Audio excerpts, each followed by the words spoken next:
the moment, we got them. We have our students glued to the screen. So that's very, very important. The memorable. Obviously, we're teaching any words necessary for our tasks. So remember that we do not focus on all the unknown words.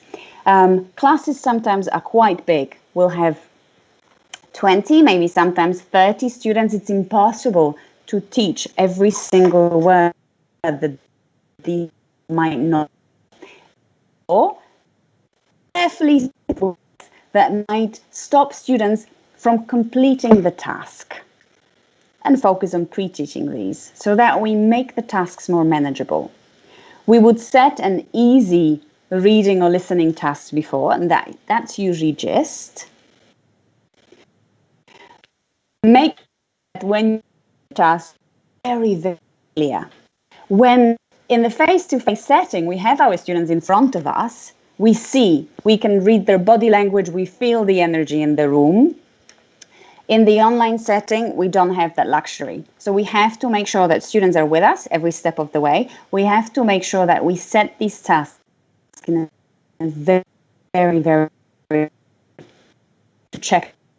We would be displaying the text or playing the audio or video where learners listen for the first time.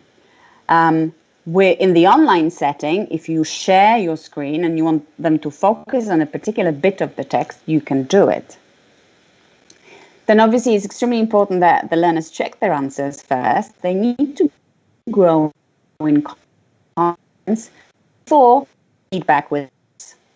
Setting a second task, which requires more detailed reading or listening. And this could be, as you remember, reading or listening for specific information, or perhaps if you decide to do it, it can be reading or listening for detail, where they really need to go in depth.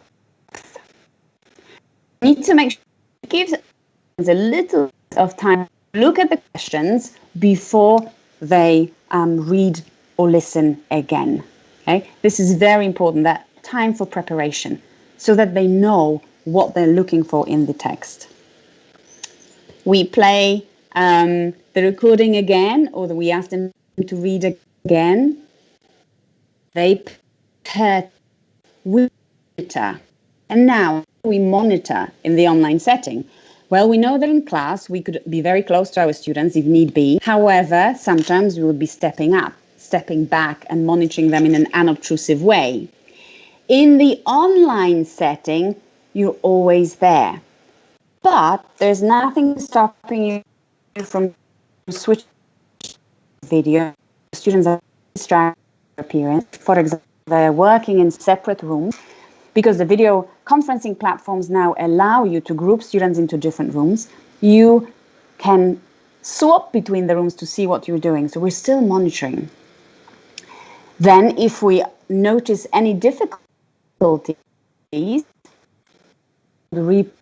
section of and then pair checks, feedback. The final stage would be the follow-up work. Well, very often in a purely receptive skills lesson, we would want to develop our students' productive skills. And productive skills would be speaking and writing. Speaking, where it's the students that communicate. And this is life. Something interesting. We watch something interesting.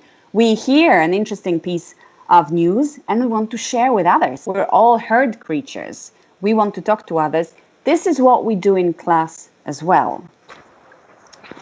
The question is then, how do online reading or listening lessons really differ face? Well, the answer is the same. We've just seen the structure of the lesson. The key difference here is whether the reading is done in the lesson or for homework.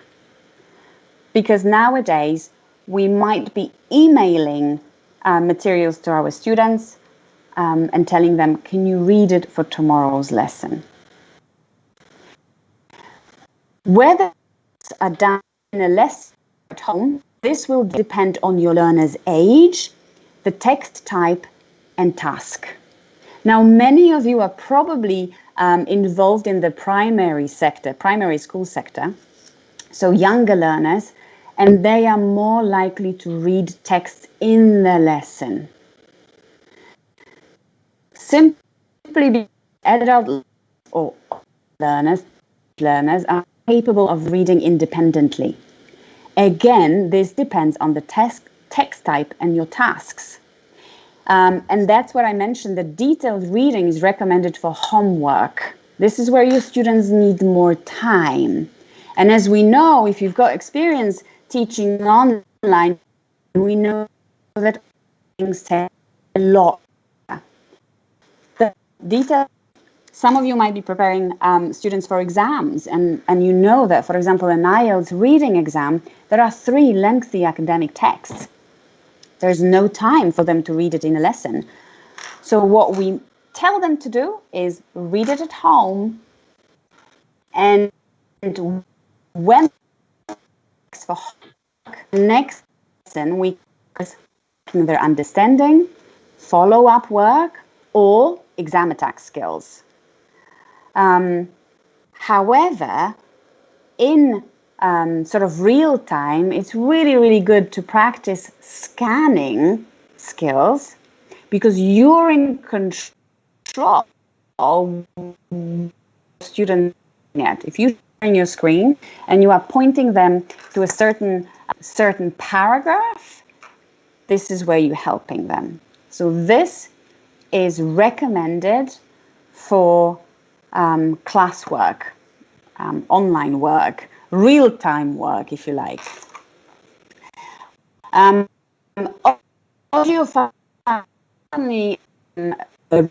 but also audio files can be sent to students via chat boxes. A lot of the platforms have the option of a chat box, or they can be emailed to students for further autonomous study.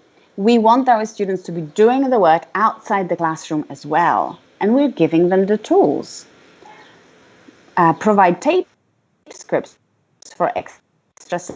There's struggle listening, and very often students do struggle with listening for a lot of reasons, a lot of phonological aspects. Give them the audio file, give them the tape script, and they can do the work. Receptive skills, especially when it comes to reading, when we are sharing screens, will have certain strengths and weaknesses. We can decide to use the whiteboard as a feature of many platforms, or a separate software. There are a lot of whiteboards available in free versions, just as a link. And then you can display things very, very quickly. And all learners can see what you want to see. Just right see I want you to see, and that is my. However, we can only show it for a very short time. And the short text. If we want to show longer text, they'll be too small to see for our learners, and they can't see the text after the lesson has, or after you sharing this. Again, with screen sharing, so not only the whiteboard, but with screen sharing, you have complete control over what students can see. However, as we know, not everybody's reading speed is the same. So relying on students reading at the same pace when you are scrolling down, charge, so you're scrolling down, isn't the best, because we want them to develop their reading skills. Again, after the lesson has finished, they can't see the text. So we can send the handouts and materials via an email. If it's possible, students can print and come to the class. The text can be worked, they can be signing things, making notes. They have the material after the class is finished.